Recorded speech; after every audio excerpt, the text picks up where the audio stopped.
ഗൈസേ ഈ ഒരാഴ്ചയായിട്ട് കാലാവസ്ഥ വളരെ മോശമാണ് കേട്ടോ. നല്ല കാറ്റും മഴയും അതുപോലെ തന്നെ സീ വളരെ റഫുമാണ് കേട്ടോ. അങ്ങനെ ഒരു വൈകുന്നേരം ഫ്രണ്ട്സ് ഒത്തിട്ട് നമ്മൾ ബീച്ചിൽ പോയി കേട്ടോ. ഇന്ന് അടിപൊളി വിഷ്വൽസ് ആയിരുന്നു കേട്ടോ ബീച്ചിൽ കാണാൻ സാധിച്ചിട്ടുണ്ടായിരുന്നത്. നീലാകാശവും നീലക്കടലും നീല ഡ്രസ്സും കൂടെ ആയപ്പം ഞാൻ വിചാരിച്ചു കുറച്ച് വീഡിയോസൊക്കെ എടുക്കാമെന്ന് കേട്ടോ. അങ്ങനെ നല്ല 2 വീഡിയോസ് എടുത്തു. അതിനോടൊപ്പം തന്നെ എൻ്റെ കൂടെയുള്ള എൻ്റെ ഫ്രണ്ട് ലാവണ്യയ്ക്കും കുറച്ച് നല്ല വീഡിയോസ് എടുത്ത് കൊടുത്തു കേട്ടോ. പിന്നെ ഞങ്ങൾ കുറേ ഷെൽസ് പെറുക്കി, അതുപോലെ തന്നെ ശംഖ് പെറുക്കി. ഈ ഗേൾസ് ഡേ ഔട്ട് എപ്പോഴും ഭയങ്കര അടിപൊളിയാണ് കേട്ടോ. അത് ഒരേ വൈബിനൊത്തിട്ടുള്ള ഗേൾസോടെ ആണെന്നുണ്ടെങ്കിൽ പറയണ്ട, സംഭവം ഉഷാറായിരുന്നു.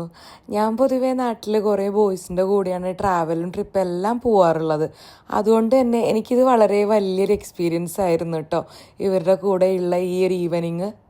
തൊട്ട് മുന്നിലും പുറകിലുള്ള ഐലൻഡ്സിൻ്റെ പേര് പറഞ്ഞ് കളിക്കുകയായിരുന്നു കേട്ടോ ഇവർ ഈ നോക്കിയിട്ട്. അതോടൊപ്പം തന്നെ അവരെനിക്ക് വേണ്ടിയിട്ട് പറക്കിയ ഷെൽസാണ് കേട്ടോ നിങ്ങൾ കാണുന്നത്. പൊതുവേ ബീച്ചിൽ പോയിട്ടുണ്ടെങ്കിൽ എനിക്ക് കുറേ ഷെൽസ് പെറുക്കണം, കുറേ പാട്ട് കേൾക്കണം, കുറേ നേരം കാഴ്ച കണ്ടിരിക്കണം, ഇങ്ങനെയാണ് കേട്ടോ. അപ്പം ഞാൻ ഈ ഷെൽസ് പെറുക്കുന്നത് കണ്ടിട്ട് എന്നോട് പറഞ്ഞു, നീ ഇനി ഷെൽസ് പെറുക്കുന്ന മതിയാക്കിയിട്ട് വായോ, ഞങ്ങൾ നിനക്ക് കുറേ അടിപൊളി സാധനങ്ങൾ പെറുക്കി വെച്ചിട്ടുണ്ട്, ഒന്ന് നോക്കി വെക്ക് നീ വന്നിട്ട് എന്ന് പറഞ്ഞിട്ട്. അങ്ങനെ അവർ പെറുക്കി വെച്ച ഷെൽസാണ് കേട്ടോ ഇത്. എന്താ അപ്പം ഇതിന് പറയുക, ആനക്കക്കാന്നോ അല്ലെങ്കിൽ എന്ത് വലിയൊരു ഓയിസ്റ്ററാന്ന് നോക്കിയേ നിങ്ങൾ. പിന്നെ അതുപോലെ കടലിലെ മാജിക്സ് ആയിട്ടുള്ള കുറേ മഷ്റൂം ഷേപ്പിലുള്ള കോറൽസും ഷെൽസും ശംഖുകളും ഒക്കെ അവരെനിക്ക് വേണ്ടി പെറുക്കി വെച്ചിട്ടുണ്ടായിരുന്നേ. ഒന്നും നോക്കിയില്ല, അതെല്ലാം എടുത്തു. അങ്ങനെ ഭംഗിയായിട്ട് ഇന്നത്തെ ഒരു ഈവനിങ് കടന്നു പോയിട്ടോ. കുറേ ഞങ്ങൾ സംസാരിച്ചു, കുറേ സമയം ഒന്നിച്ച് സ്പെൻഡ് ചെയ്തു. നല്ല രസമായിരുന്നു കേട്ടോ ആ ഒരു ഈവനിങ്.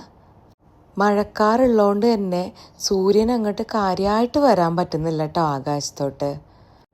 പേഴ്സണലായിട്ട് പറയുകയാണെന്നുണ്ടെങ്കിൽ കുശുമ്പും കുന്നായ്മയൊന്നും ഇല്ലാത്ത കുറേ നല്ല പെൺസുഹൃത്തുക്കളുടെ കൂടെ കുറച്ച് മൊമെൻറ്റ്സ് കിട്ടുക എന്ന് പറയുന്നത് ഇന്നത്തെ കാലത്ത് വലിയ കാര്യമാണ് കേട്ടോ.